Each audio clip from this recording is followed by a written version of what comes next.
আল্লাহ রাসূল বলেন, ও আমার উম্মত, বনি ইসরায়েলের জামানায় এমন একটা লোক ছিল, এমন একটা লোক যেই লোকের সন্তান নাই। ওই লোকের স্ত্রীও মারা গেল, সন্তান সন্ততি নাই। একটা লোকটা শুধু এককভাবে বেঁচে আছে, কোনো ভাই বোন কেউ নাই, সবাই ইন্তেকাল করেছে। অনেক ধনাঢ্য পরিবারের বড় লোক মানুষ। ওই লোকের সন্তান নাই, দেখলো আমার সন্তান নাই, স্ত্রী নাই, ভাই ব্রাদার আত্মীয় স্বজন আবার কেউ নাই। কিন্তু আমার দূর প্রতিবেশীর একটা ভাতিজা আছে। ওই ভাতিজাকে নিয়ে আসলো, নিয়ে নিজের সন্তান বলে লালন পালন শুরু করে দিল। এমন কাহিনী বাংলাদেশেও দু একটা আছে না? না, নিজের সন্তান হয় না, দত্তক নিয়ে সন্তান পালন করে। বনি ইসরায়েলের লোকটা অন্যের সন্তানকে নিজের ভাতিজাকে নিয়ে সন্তান বলে গণ্য করলো। সব কিছু দেখভাল করার জন্য সন্তানকে নিয়োগ দিল। কিন্তু সন্তানের মাথায় শয়তান এসে এমন করে একবার কুমন্ত্রণা দেয়, চিন্তা করে তোর চাচা মরলে সব সম্পত্তির মালিক হবি তুই। সব সম্পত্তি যদি তাড়াতাড়ি পেতে চাস, তোর চাচারে মেরে ফেল। শয়তানের বুদ্ধিমতো একদিন রাত্রিবেলা চিন্তা করলো, তাই তো চাচারে যদি হত্যা করা যায় সমুদয় সম্পত্তির মালিক হব। আস্তে করে উঠে দেখে চাচা ঘুমন্ত অবস্থায় বিছানায় রয়েছে। রাতের বেলায় গিয়ে মুখটা চাপা দিয়েছে, গলা চাপা দিয়ে জায়গার মধ্যে হত্যা করলো। চাচাকে হত্যা করার পর অস্থির হয়ে গেল, এখন আমি লাশটা করব কি? ভাতিজা চিন্তা করলো, লাশটা অন্য একটা বাড়ির মানুষের সামনে ফেলে আসি, সবাই মিলে তাকে অপরাধী বানাবে। লাশটাকে প্যাকেট বন্ধ করলো, আস্তে করে ঘাড়ে করলো। চাচার লাশটা অন্য একটা মানুষের বাড়ির সামনে গেটে রেখে আসলো।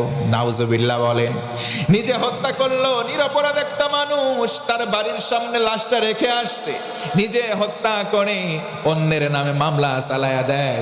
বনি ইসরায়েলের জামানায় ছিল, বর্তমানে আছে না? না, নিজে হত্যা করছে কিন্তু নিজে দায় স্বীকার করে নাই, অন্যরে অপরাধী বানায়, আছে না? নাই। সেই যে বনি ইসরায়েলের লোকটা এবার চলে গেল ভাতিজা চাচাকে রেখে। সকাল যখন হয়ে গেল, প্রত্যুষে লোকজন যখন আনাগোনা বাড়লো, দেখলো কি ব্যাপার, বস্তাবন্দি কি আছে দেখি তো। সবাই মিলে লোকালয় হয়ে গেল। লোকটার কফিন খুলে দেখা হলো, কাপড় চোপড় সরালো, দেখলো একটা লাশ। সবাই চিনতে দেরি আর বাকি হলো না, চিনে ফেললো ধনাঢ্য ওই ব্যক্তিটা মারা গেছে। বাড়ির মালিককে ডেকে আনা হলো, দরজায় নক করা হলো, খটখট। বাড়ির মালিক বাইরে আসলো, সবাই মিলে তারে বলল, বেটা হত্যা করছো, আবার বাড়ির সামনে লাশ রাখছো, বেরিয়ে আয়। সবাই মিলে তাকে ধস্তাধস্তি করে বের করে আনলো। বের করে আনার পর সবাই বলো, এরে হত্যা করছো কেন, কারণ বলো। বাড়ির মালিক তো কিছুই জানে না। সকালবেলা বের হয়ে দেখে বাড়ির সামনে লোক, আবার দেখে নিজের গেটের সামনে একটা লাশ। ডেকে বলে, ওয়াল্লাহি আমি কিছুই জানি না। লোকজন চিন্তা করলো না। ওই সময় ভাতিজা দৌড়ে আসে, এসে বলে, আমার চাচারে এই বেটা মারছে, ওরে ধরো, ওরে ধরো। চাচারে ও মারছে, হত্যা করছে নিজে, অন্যরে আবার ফাঁসায়া দেয়। কথা বলেন ঠিক কিনা? চাচারে হত্যা করছে, আবার অন্যরে ফাঁসায়া দেয়। নিরীহ নিরপরাধ মানুষটারে গ্রেপ্তার করা হলো। ওই নিরপরাধ মানুষ গোত্রের প্রধানদের কাছে বলল, আল্লাহি আমি হত্যা করি নাই। সবার ভিতরে গুঞ্জন উঠলো, যেই লোকের নামে অপবাদ দেওয়া হলো, এই লোক হত্যা করতে পারে না, এই লোকের ব্যাপারে কি করা যায়? জামানার নবী মুসার দরবারে চলে যাও, জোরে কোন সুবহানাল্লাহ। বিচারটা সেখান থেকে কনভার্ট করে মুসা নবীর কাছে যাওয়া হলো। মুসা নবী আলাইহিস সালাম, যার উপাধি ছিল কালিমুল্লাহ, আল্লাহর সঙ্গে কথা বলতেন, জোরে বলা যাবে একবার সুবহানাল্লাহ। হযরতে মুসা নবী বসে আছেন, ওই গোত্রের লোকজন গিয়ে বলে, মুসা দেখো তো লোকটাকে হত্যা করা হয়েছে, অমুকের বাড়ির সামনে পাওয়া গেল লাশটা, এখন তুমি বিচার করো। হযরতে মুসা বললেন, অপেক্ষা করো, ওহির জন্য আমি অপেক্ষা করছি, জোরে কোন সুবহানাল্লাহ। হযরতে মুসা নবী আলাইহিস সালাম ওহির জন্য অপেক্ষা করলেন। জিবরিল আমিন চলে আসলেন, আসার পরে বলেন, পয়গম্বর একটা গরু জবাই করা লাগবে, ওই গরু থেকে এক টুকরা গোশত নেওয়া লাগবে। গরুর গোশতের টুকরা মৃত ব্যক্তির গায়ের সঙ্গে লাগালে সঙ্গে সঙ্গে মৃত ব্যক্তি তাজা হয়ে যাবে। সুবহানাল্লাহ। তাজা হয়ে সঙ্গে সঙ্গে বলে দেবে, আমার হত্যাকারীকে।